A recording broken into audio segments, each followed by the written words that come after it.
پڑھیں اللہم صلی علی سیدنا و شفیعنا و حبیبنا و مولانا محمد وبارک وسلم صلاة و سلاما علیک یا رسول اللہ صلی اللہ تعالی علیہ وسلم۔ حضرات، آج کا یہ عظیم الشان اجلاس جو دارالعلوم امام احمد رضا کے صحن میں منعقد ہو رہا ہے، پوری کامیابی کے ساتھ اپنی منزل کی طرف رواں دواں ہے۔ اس اجلاس میں خطاب فرمانے کے لیے ملک و ملت کی کئی مایہ ناز شخصیتیں جلوہ افروز ہیں۔ خصوصیت کے ساتھ شہر الہ آباد کے عالم علماء بلد اور عالم علماء بلد مرکزی قاضی شہر الہ آباد استاذ العلماء شفیق ملت حضرت علامہ شفیق احمد شریفی مدد اللہ العالی تشریف فرما، بریلی شریف کی طرف سے منتخب اور مستند قاضی ہیں۔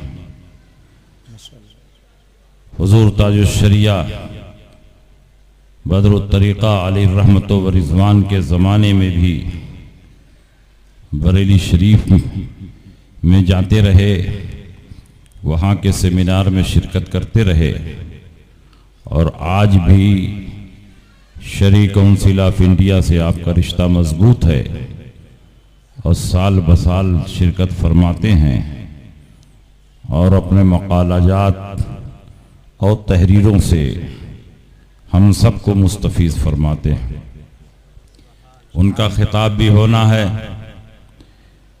حضور صوفی ملت حضرت علامہ افتخار احمد صاحب علیہ الرحمت و رضوان، جن کا لگایا ہوا یہ گلشن ہے جس میں ہم اور آپ اس وقت ان کی یادگار کو دیکھتے ہوئے اس پروگرام کو سماعت کر رہے ہیں۔ حضور صوفی ملت کئی حیثیتوں سے منفرد اور بے مثال تھے۔ میں نے ایک دو نہیں کئی جلسوں میں شرکت کی، بلکہ خود حضرت نے میرے نام کا انتخاب کیا، اپنے گاؤں میں بلایا، مدھیہ پردیش کے کسی پہاڑی علاقے میں بلایا کہ پورے راستے میں کوئی کلومیٹر کا بورڈ ہی نہیں نظر آیا، جلیبی کی طرح ٹیڑھا میڑھا راستہ۔ حضرت نے مین جگہ پر ایک مخصوص آدمی کو گاڑی کے ساتھ کھڑا کر دیا تھا کہ جب حضرت کی گاڑی پہنچے تو تم آگے آگے چلنا اور ان کی گاڑی تمہارے پیچھے پیچھے چلے گی، اور جب تقریر ختم کر لیں تو تمہاری ڈیوٹی ہے کہ ان کو مین روڈ تک پہنچاؤ۔ 20 کلومیٹر 30 کلومیٹر دور جہاں مین روڈ تھا، ہائی وے تھا، وہاں تک پہنچوایا۔ بہت ہی ذمہ دار شخصیت کا نام صوفی افتخار ہے، اور مسلک اور مذہب کے حوالے سے اتنے مضبوط، اتنے متسلب، ایسے ٹھوس کہ پہاڑ ان سے ٹکرا جائے تو پہاڑ تو چور چور ہو جائے، مگر آپ کے تسلب پر کوئی اثر نہ پڑے۔ سبحان اللہ، سبحان اللہ۔ جہاں گئے اعلیٰ حضرت کے مسلک کا پرچار کیا، جس علاقے میں پہنچے اعلیٰ حضرت کی محبت کا جام پلایا، جہاں گئے مسلک اعلیٰ حضرت کی ترویج و اشاعت فرمائی، اور وہابیوں کا اتنا شدید آپریشن کرتے تھے، اتنا شدید آپریشن کرتے تھے کہ ان کے آپریشن کے بعد زندگی بھر وہابی اٹھنے کی پوزیشن میں نہیں ہوتے تھے۔ کیا کہنے، واہ واہ واہ، سبحان اللہ۔ یہ ان کا وہ وصف ہے جس کو میں نے بارہا دیکھا، اور میں سمجھتا ہوں کہ ان کے مریدین میں بھی تسلب ہوگا، کیونکہ جب پیر ٹنا ٹن ہوتا ہے تو مریدین بھی ٹنا ٹن ہوتے ہیں۔ بے شک، سبحان اللہ۔ اب پیر جب پلپلا ہوتا ہے تو مرید بھی پلپلے ہوتے ہیں. اور معاف کیجئے گا مجھ کو صاحب گوئی کے لیے، آج کل ہندوستان میں 99% پیر پلپلے ہو چکے ہیں. آدھے سے زیادہ پیروں پر رافضیت غالب آ چکی ہے، کچھ پر صلح کلیت غالب آ چکی ہے، اور کچھ جو سنی تو ہیں صحیح العقیدہ بھی ہیں لیکن مصلحت کی گولی کھا کر گوشہ عافیت میں پڑے ہوئے ہیں. ان کو اس سے غرض نہیں ہے کہ کہاں سنی وہابیوں سے کچلے جا رہے ہیں، کہاں دبائے جا رہے ہیں، کہاں سنیوں کی مسجد پہ قبضہ ہو رہا ہے. ان کو اس سے بحث نہیں. لیکن حضور صوفی افتخار صاحب علیہ رحمت و رضوان ایسے پیر تھے، اور حضور مفتی اعظم کا ایسا فیضان آپ کے اوپر طاری تھا کہ جہاں ہوتے مسلک کی بات کرتے، اعلیٰ حضرت کی بات کرتے، مفتی اعظم کی بات کرتے، اور مسلمانوں کے دین و ایمان کو بچانے کی بات کرتے. بے شک. اللہ اکبر یا رسول اللہ. زندہ باد زندہ باد. الحمدللہ آج کے اس اجلاس میں جناب سید اسد شفیقی صاحب کی دعوت پر میں حاضر ہوا. سید عقیل صاحب سے بھی ہماری عاقل صاحب سے ہماری ملاقات ہوئی، مل کر کے خوش ہوا. اللہ رب العزت ان عزیزوں کو سلامت رکھے اور حضور صوفی ملت کے نقش قدم پر چلنے کی توفیق عطا فرمائے. آمین. جس آیت کریمہ کی میں نے تلاوت کی، اللہ رب العزت ارشاد فرماتا ہے اے نبی آپ نہیں پائیں گے ایسے لوگوں کو جو اللہ پر اور یوم آخرت پر ایمان رکھتے ہیں وہ اللہ و رسول کے دشمنوں سے دوستی کریں. ایسا ہو ہی نہیں سکتا. جو اللہ پر اور یوم آخرت پر ایمان رکھتا ہو وہ اللہ و رسول کے دشمنوں سے دوستی کرے. وہ دشمن اپنے باپ کیوں نہ ہوں، اپنے بیٹے کیوں نہ ہوں، اپنے بھائی کیوں نہ ہوں، اپنے کنبے اور قبیلے کے کیوں نہ ہوں. یہ وہ لوگ ہیں جن کے دلوں میں اللہ نے ایمان کو راسخ فرما دیا ہے اور روح القدس کے ذریعے ان کی تائید و حمایت فرمائی ہے. اعلیٰ حضرت امام احمد رضا فاضل بریلوی انہی علماء ربانیین میں سے تھے جن کی تائید و حمایت پروردگار عالم نے فرشتوں کے ذریعے فرمائی تھی، اور ان کے دل میں ایمان کو اتنا راسخ، اتنا کامل و مکمل فرما دیا تھا کہ اعلیٰ حضرت فرماتے ہیں کہ اگر میرے دل کے 2 ٹکڑے کیے جائیں تو ایک ٹکڑے پر اللہ لکھا ہوگا اور دوسرے ٹکڑے پر محمد رسول اللہ. سبحان اللہ سبحان اللہ سبحان اللہ. یہ اعلیٰ حضرت عظیم البرکت کی شان ہے.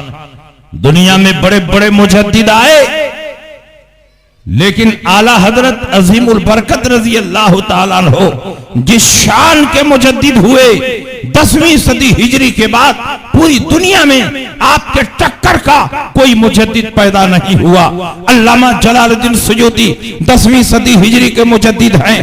الگ الگ موضوعات پر انہوں نے 1000 سے زیادہ کتابیں تصنیف فرمائی. علامہ جلال الدین سیوطی کے بعد پوری دنیا میں پیدا ہونے والے مجددین کا آپ جائزہ لیجئے تو امام احمد رضا کے ٹکر کا کوئی مجدد اور محقق نظر نہیں آئے گا. نہ ہندوستان میں نہ ہندوستان کے باہر اعلیٰ حضرت امام احمد رضا نے الگ الگ موضوعات پر 1000 سے زیادہ کتابیں لکھی اور مسلمانوں کے دین و ایمان کی حفاظت کا انتظام فرمایا. سبحان اللہ. نعرہ تکبیر، نعرہ رسالت، مسلک اعلیٰ حضرت، عشق محبت، عشق محبت، فیضان حضور صوفی ملت. پوری زندگی اعلیٰ حضرت بد مذہبوں کا رد و ابطال فرماتے رہے. جس حیثیت سے باطل نے عظمت رسالت پر حملہ کرنے کی کوشش کی، اعلیٰ حضرت امام احمد رضا نے قدم اٹھایا اور ان کے باطل عقائد و نظریات کی دھجیاں اڑا کر رکھ دیں. پوری زندگی اعلیٰ حضرت نے زبان و قلم کے ذریعے بد مذہبوں کے خلاف جہاد فرمایا ہے. صرف وہابیوں کے رد میں اعلیٰ حضرت نے 250 سے زیادہ کتابیں تصنیف فرمائی ہیں، اور آپ کی ایک ایک کتاب اتنی اہم ہے کہ آج جماعت کے سارے علماء مل کر اعلیٰ حضرت کی ایک کتاب جیسی کتاب لکھنا چاہیں تو خدا کی قسم لکھ نہیں پائیں. نعرہ